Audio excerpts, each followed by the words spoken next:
ஆச்சாரியர் ஆதிசங்கர பகவத்பாதருடைய சிவானந்த லஹரி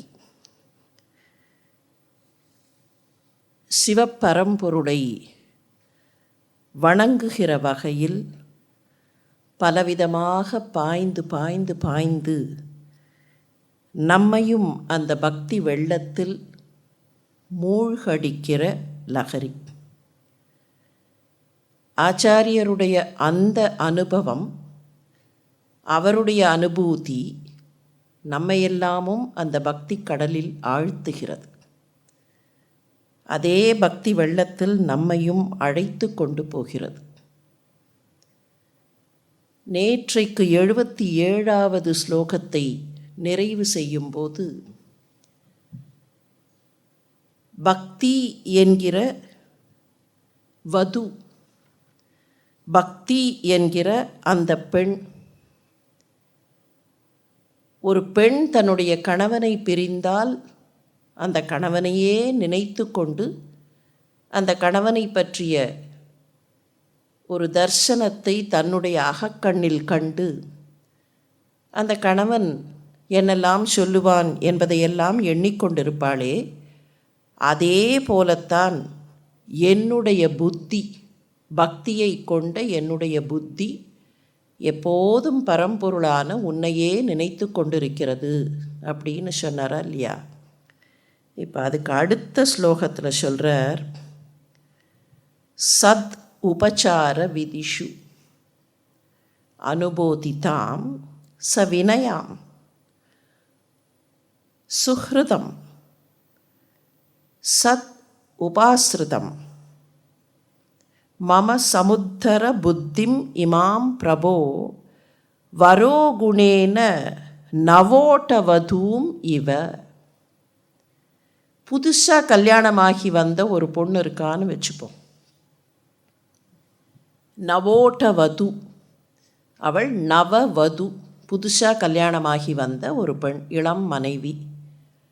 அந்த இளம் மனைவி அவளுடைய குணங்கள்லாம் என்னன்னு சொல்லிட்டு எப்படி அவளை அவளுடைய கணவன் ஆதரித்து வழிநடத்தி அவளை உயர்த்துவானோ அந்த மாதிரி நீ உயர்த்த வேண்டும் அப்படின்னார். பெரியோர்களே, இதை ஏற்கனவே பார்த்தோம். இந்த மாதிரியான உபமானங்கள், இந்த மாதிரியான விஷயங்களெல்லாம் பழங்காலத்து வாழ்க்கை முறையை அனுசரித்து சொல்கிறார் அப்படிங்கிறத நாம் கொஞ்சம் நினைவுபடுத்திக்கணும்.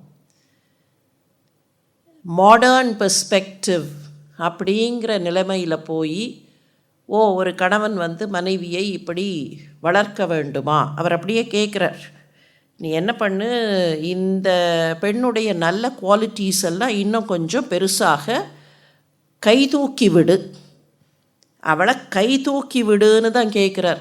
சமுத்தர புத்திம், அப்படியே மேலே தூக்கி விடு. ரெய்ஸ் ஹர் அப் அப்படின்னா நமக்கு அது என்ன, ஒரு கணவன் மனைவியை இப்படி கை தூக்கி விட்டால் தானா, அப்போ அவளுக்குன்னு சுயமான எதுவும் இல்லையா அப்படின்னு. இது இந்த பழங்கால வாழ்க்கை முறைங்கிறது மாத்திரமல்ல, அப்போதெல்லாம் ஒரு பெண்ணுக்கு கணவன்தான் குரு அப்படிங்கிற ஸ்தானமும் இருந்தது.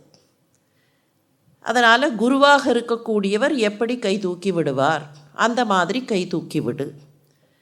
அந்த பெண் எப்படிப்பட்டவள், என்னெல்லாம் குணங்கள் இருக்குது, யார் அந்த பெண் அப்படின்னா என்னுடைய புத்தி தான். என்னுடைய புத்தி தான் அந்த புதுசாக கல்யாணமான பொண்ணு. முந்தின ஸ்லோகத்தில் கணவனை பிரிந்தவள் எப்படி தவித்து கொண்டிருப்பாள், இப்போது புதுசாக கல்யாணமானவ என்னோட புத்தி தான் அந்த பெண் அப்படின்னு வச்சுக்கோ. சத் உபசார விதிஷு, எப்படி உபசாரம் பண்ண வேண்டும், எப்படியெல்லாம் ஆராதிக்க வேண்டும் என்று நன்றாக ட்ரெயின்ட் இன் தட், அந்த விதிகளில் பழக்கப்பட்டவள் அல்லது அந்த விதிகள் சொல்லி கொடுக்கப்பட்டவள். ஒரு வீட்டுக்கு போனால், கல்யாணமாகி போகும்போது அந்த வீட்டில் எப்படியெல்லாம் நடந்து கொள்ள வேண்டும்னு அந்த பெண்ணுக்கு முன்னாலேயே சொல்லி கொடுத்துருப்பார்களே, அந்த மாதிரி மை புத்தி இஸ் ட்ரெயின்ட், மை புத்தி ஹஸ் பீன் டியூட்டர்ட் அண்ட் ட்ரெயின்ட். வினயாம், அது எப்படிப்பட்டது அப்படின்னு சொன்னால் வினயம் நிறைந்ததாக இருக்கக்கூடியது. இது ட்ரெயின்ட் அண்ட் அட்வைஸ்டுன்னு எப்படி தெரியறதுன்னா, சத் உபசார விதிஷு அனுபோதிதாம். போதனைகள், சரியான போதனைகள் கொடுக்கப்பட்ட இந்த பெண், அவள் வினயம் கொண்டவள், பணிவு கொண்டவள், சுஹ்ருதம், அவள் நல்ல இதயம் கொண்டவள். அது மாத்திரமில்லை, சுஹ்ருதமாக அப்படிங்கிறச்சே அஃபெக்ஷனேட்டாக இருக்கக்கூடியவள், அன்பு கொண்டவள். சத் உபாஸ்ரிதாம், அவள் எப்படின்னு சொன்னால் நல்ல விஷயங்களையே எண்ணக்கூடியவள். இப்போ என்னதான் இருந்தாலும் நல்ல விஷயங்களை எண்ணக்கூடியவள் இல்லைன்னு சொன்னால் அவளை திருத்துறது கஷ்டம். இவ நல்ல விஷயங்களை மாத்திரம் எண்ணக்கூடியவள். அப்படி இருக்கிற என்னுடைய இந்த புத்திங்கிற புது பெண்ணை, நவோட்ட வதுவை வரோகுணேன, அவளுடைய வரனாக இருப்பவன் எப்படியெல்லாம் அவளை ஆதரித்து கைதூக்கி விடுவானோ அந்த மாதிரி பிரபோ மம சமுத்தர புத்திம் இமாம், என்னுடைய இந்த புத்தியை, உன்மீது வைத்திருக்கக்கூடிய பக்திங்கிற இந்த புத்தியை கைதூக்கி விடு. இந்த புத்தி பணிவாக இருக்கும், நீ சொன்னதை கேட்கும், உன்னை எப்படி உபச்சாரம் பண்ண வேண்டும்னெல்லாம் ஏற்கனவே இதுக்கு போதனையெல்லாம் இருக்குது. இது அதே சமயத்தில் நல்ல விஷயங்களை நாடும். அந்த நல்ல விஷயங்களை இந்த புத்திக்கு இன்னமும் கொஞ்சம் கொடுத்து கைதூக்கி விடு. இப்படி கைதூக்கி விடுன்னு கேட்குறாரே அப்படின்னா, உண்மையிலேயே இந்த மனுஷ மனசை அப்படி கைதூக்கி விட வேண்டிய அவசியம் உண்டு. வள்ளுவர் பகவானை பற்றி கொள்ளுங்கள் அப்படின்னு சொல்லுவார். பற்றுக பற்றற்றான் பற்றினை. இப்போ எதற்காக அப்படின்னு ஒரு கேள்வி வருமா இல்லையா? நான் எதற்காக பகவானை பற்றி கொள்ள வேண்டும்னா, இந்த பற்று விடற்கு அதை பற்றி கொள்ளுங்கள். இதை விடணும்னு சொன்னால் அதை பிடித்து கொள்ளுங்கள். இப்போ அதே மாதிரி தான் இந்த மனசும் இந்த புத்தியும் இந்த இந்திரியங்களும் எப்போதும் பகவான்கிட்டேயே இருக்கணும்னு சொன்னால், அங்கே பற்றி கொள்ள வேண்டும்னு சொன்னால் இதை விட வேண்டும். ஆனால் சிக்கல் என்ன தெரியுமா? இதை விட்டு விட்டு அதை பற்றி கொள்வதுங்கிறது நடக்காது. இதை விட்டுட்டு அதை பிடிச்சிக்க முடியாது. இது இருக்கிறச்சேயே அதை பிடிச்சுட்டா இதை விடலாம். இதை விட்டுட்டு அதை பிடிக்கிறதுன்னா சாத்தியம் இல்லை. சிம்பிள். ஒரு குரங்கு இருக்குதுன்னு வச்சுப்போம். இந்த கிளையை பிடிச்சுட்டு இருக்கிற குரங்கு இந்த கிளையை விடணும். இதை விடுறதுக்காக அதை பிடிக்கணும். இப்போது இதை விட்டுட்டு அதை பிடிக்கிறேன்னா இதையும் விட்டுடும். அதை முழுசாக பிடிச்சும் இருக்காது, கீழே விழுந்துடும். அப்போ என்ன பண்ணணும்னா, அதை முதல்ல பிடிச்சி ஒரு grip கிடச்ச உடனே இதை விட்டால் அது கீழே விழாமல் தப்பிக்கும். அதனால தான் நம்முடைய பெரியவர்கள் என்ன சொன்னார்கள்னா, எப்போவுமே இதெல்லாம் இருக்கும்போதே, இந்த லௌகீகம் இருக்கும்போதே பகவானிடத்தில் கொஞ்சம் கொஞ்சமாக அந்த மனசை கொண்டு போய் ஒட்ட வச்சா அதை பிடிச்சுட்டதுக்கப்புறம் இதை விட்டுடலாம். இதை விட்டுட்டு நான் அதை பிடிச்சிக்கிறேன் அப்படின்னா இங்கேயும் இல்லை அங்கேயும் இல்லை. இதை கொண்டு போய் அங்கே ஒட்ட வைப்பது இந்த மனசு, இந்த சிந்தனை, எண்ணங்கள், கண், காது, எதாக இருந்தாலும் இந்த கண் இல்லைன்னா என்ன பண்ணும்? இந்த கண் வேறு எதையாவது பார்த்துட்டே இருக்கும். இது வேறு எதையாவது பார்க்கும். அழகாக இருக்கிறத பார்க்குறேன், பளபளான்னு இருக்கிறத பார்க்குறேன், பியூட்டியை பார்க்குறேன், அப்படி இப்படின்னு ஏதோ சொல்லும். கொண்டு போய் அங்கே ஒட்ட வச்சாச்சுன்னா உன்னை பார்த்த கண்கள் வேறு ஒன்றையும் காண வேண்டாம். உன்னுடைய பெருமையை கேட்ட காதுகள் வேறு எதையும் கேட்க வேண்டாம். அப்போ அந்த மாதிரியான முழுக்க முழுக்க முழுக்க ஒன்றி போகக்கூடிய தன்மை, அதை காட்டுறது தான் தலைவி தலைவன் உறவு. ஒரு பெண் என்ன பண்ணுவா? எனக்கு வேறு எதுவும் வேண்டாம். நீங்கள் எவ்வளவு தான் மாடர்ன் திங்கிங் அப்படின்னெல்லாம் வந்தால் கூட பேசிக்காக ஒரு ஆணுடைய உலகம் என்பது உலகம், ஒரு பெண்ணுடைய உலகம் என்பது அவள் இருக்கிற இடம் அல்லது அவளுடைய குடும்பம் அல்லது அவளுடைய அந்த கணவனோடு சேர்ந்த விஷயங்கள், அதுதான் அவளுடைய வேர்ல்டு.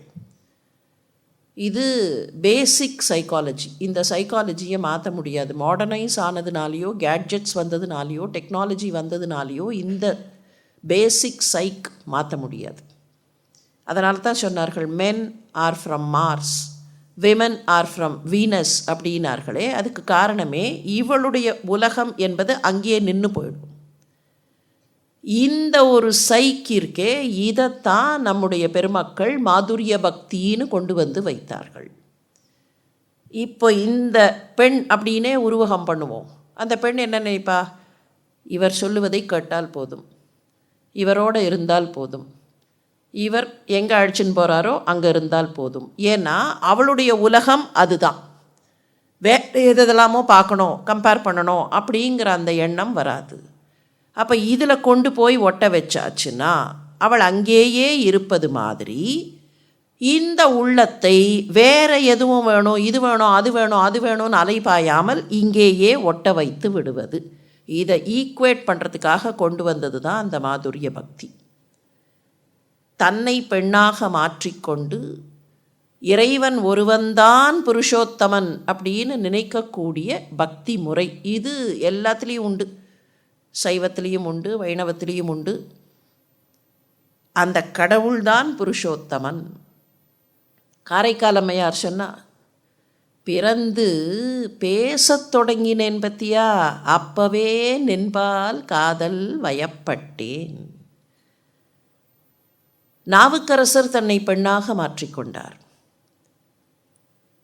அந்த பெண் மனோபாவத்தில் நீ ஒருவன்தான்பா, நான் என்னையே ஆத்ம நிவேதனமாக தந்து விடுகிறேன். என்னுடைய ஆசாபாசங்கள், என்னுடைய சிந்தனைகள் எல்லாமே கம்ப்ளீட்டாக ஆத்ம நிவேதனம். அந்த அன்கண்டிஷ்னல் சரண்டர் அப்படிங்கிற அந்த சிந்தனை வருவதற்கு தான் நாயகி பாவம் அல்லது பெண் பாவம். அந்த பெண் பாவத்தை ஆச்சாரியரும் இங்கே காட்டுகிறார். நித்தியம் யோகி மன சரோஜதள சஞ்சார க்ஷமஸ்தக்ரமக சம்போ தேன கதம் கடோர யமராட் வக்ஷக கவாட்ட க்ஷதிஹி. உன்னோட கால் எப்படிப்பட்ட கால் தெரியுமா? இப்போ மனைவியாக இருக்கக்கூடியவளுக்கு அந்த கணவனுடைய கால் மென்மையான கால் வலிக்குமே அப்படின்னு தோணுமா இல்லையா? அதே மாதிரி தோன்றுகிறது. நல்ல பக்தனுக்கும் அப்படி தோன்றும். யோகி மன சரோஜ, யோகிகளின் மனத்தாமரை இருக்கே, அந்த சரோஜ தளம், அந்த சரோஜத்தினுடைய பெட்டல்ஸ், அந்த மென்மையான இதழ்கள், அந்த தளத்தில் சஞ்சாரம் செய்ய வேண்டியது தான் உன்னுடைய பாதங்கள். துவத் கிரமக, கிரமகனா சுற்றி வர்றது இல்லைன்னா திரியறது. திரிவதற்கும் சுற்றி வருவதற்கும் பயன்படக்கூடிய பாதங்களுக்கு இங்கே அதே பேராக வந்தது. துவத் கிரமக, உன்னுடைய பாதங்கள் இருக்கே, இந்த பாதங்கள் எங்கே சஞ்சாரம் பண்ணும் தெரியுமா? யோகிகளோட மனத்தாமரையில். தாமரைன்னு சொன்னாலே மென்மையாக இருக்கும், ஹிருதய தாமரைன்னு சொன்னால் அது இன்னும் மென்மையாக இருக்கும். அதுவும் யோகிகள்னு சொன்னால் அவர்களுடைய ஹிருதய தாமரை ரொம்ப மென்மையாக இருக்கும். அப்படி மென்மையாக இருக்கிற இடத்துல தான் உன்னுடைய பாதம் சஞ்சாரம் பண்ணும்னு சொல்லுவார்கள். எனக்கு என்ன கொஞ்சம் ஆச்சரியமாக இருக்குன்னா, சம்புவே, அது எப்படி, அது தேன கதம் எப்படி, அது கடோர, அப்படியே ரொம்ப கடினமாக ரொம்ப ஹார்டாக இருக்கக்கூடிய யமராட் வக்ஷக, இந்த யமனுடைய வக்ஷம் இருக்கே, யமனுடைய மார்பு இருக்கே, அது ரொம்ப கடினமாக இருக்கும். ஏன்னா யமன்னு சொன்னாலே அது கடினமாக தானே இருக்கும். அப்படி கடினமாக இருக்கக்கூடிய யமன் அவனுடைய மார்பில் அந்த மார்பினுடைய கதவை உடச்சியாமே, கவாட்ட க்ஷதிஹி. கவாட்டம்னா கதவு, ஒரு உருவகத்துக்காக ஒரு சிமிலிக்காக சொல்கிறார். அந்த யமனுடைய மார்பை அப்படி உதச்சியா இல்லையா, யமனுடைய மார்புங்கிற கதவு மேலே போய் காலை வச்சியே, இந்த மென்மையான தாமரைகளிலெல்லாம் வைக்கக்கூடிய அந்த பாதத்தை போய் அந்த யமனுடைய மார்பில் வச்சியே, அது எப்படிப்பா? அது எனக்கு கொஞ்சம் ஆச்சரியமாக இருக்குப்பா. அது எப்படி இந்த மென்மையான பாதங்கள் அந்த யமனுடைய மார்புங்கிற கதவை பிளந்தன? க்ஷதிஹி, கவாட க்ஷதிஹி. க்ஷதிஹின்னா இன்ஜார் பண்ணி அதில் ஒரு காயத்தை ஏற்படுத்தி பிளத்தல். Make an opening or make a dent. அதில் போய் டென்ட்டா? எப்படி ஒன்றால் டென்ட் பண்ண முடிஞ்சுது? இந்த மென்மையான பாதம் போய் அந்த பெரிய கடினமான ஒரு கதவு, அந்த கதவை உடைச்சோன்ன கதவில் டென்ட் விழுந்துருத்தே, அது எப்படி? அது இந்த மென்மையான பாதம் எப்படி அது செய்தது? உன்னுடைய பாதங்கள் மிக மிக மிருதுவானவை, அத்தியந்தம் மிருதுளம், ரொம்ப மிருதுவாக இருக்கக்கூடியவை. அது அட்மோஸ்ட் டெண்டர் அப்படின்னு சொன்னால் அவ்வளவு டெண்டராக இருக்கக்கூடியவை. என்ன? துவத் அங்க்ரி யுகலம். உன்னுடைய அந்த பாதங்கள், 2 பாதங்கள், யுகலம்ங்கிறச்சே 2, அங்க்ரி பாதம், உன்னுடைய அங்க்ரி யுகலம். ஹா மே மனச்சிந்தையா, நான் கொஞ்சம் சிந்திக்கிறேன், கவலைப்படுகிறேன். ஏன் கவலைப்படுகிறேன்னா, இந்த மென்மையான பாதத்தினால அதை போய் உதச்சியே, அப்போ அந்த காலுக்கு எவ்வளவு வலிச்சிருக்கும் அப்படின்னு நான் கொஞ்சம் கவலைப்படுறேன். அதனால் என் கண்ணுக்கு அந்த பாதத்தை காட்டேன். அந்த பாதம் எங்கே இருக்குதுன்னு என் கண்ணுக்கு காட்டு. லோச்சன கோச்சரம் குரு, என் கண்ணுக்கு அது எங்கே இருக்குதுன்னு காட்டு, என்னுடைய லோச்சனங்களுக்கு காட்டு. அப்படி காமிச்சா நான் என்ன பண்ணுவேன்? ஹஸ்தேன சம்வாகையே, என் கையால் கொஞ்சம் பிடிச்சி விட்றேன்ப்பா அந்த பாதத்தை. அந்த பாதத்தை, மென்மையாக இருக்கிற அந்த பாதத்தை வலி இல்லாமல் நான் பிடிச்சி விடுறேன். அப்படி பிடிச்சி விடுறதுக்கு என் கண்ணுக்கு முன்னால் அந்த பாதத்தை காட்டு. ஒரு மனைவி தன்னுடைய கணவனுக்கு பணிவிடை செய்வதை மாதிரி இப்போ அந்த பக்தி பணிவிடை செய்ய ஆரம்பிக்கிறது. உன் பாதம் எவ்வளவு வலிக்கும், யமனோட மார்பை போய் உதைச்ச அந்த பாதங்கள் எவ்வளவு வலிக்கும். அந்த பெண் தன்னையே அந்த நாயகனுக்காக அர்ப்பணிக்கிறாள். என்னோட பக்தி உன் பாதத்தை பிடிச்சு விடணும். முனிவர்களுடைய மனத்தாமரைகளில் சஞ்சாரம் செய்யக்கூடிய உன்னுடைய பாதங்கள். முனிவர்களுடைய மனத்தாமரைகள் ஏன் மென்மையாக இருக்கும் அப்படின்னா, அந்த முனிவர்கள் இறைவனோடு அப்படியே ஒன்றி போனவர்கள். ஆண்டாள் நாச்சியார் ஒரு விஷயத்தை சொல்லுவாள். அந்த முனிவர்கள் எல்லாம் எழுந்திருக்கிறார்கள். அவர்கள் எதை உள்ளத்தில் வைத்து கொண்டிருக்கிறார்கள்?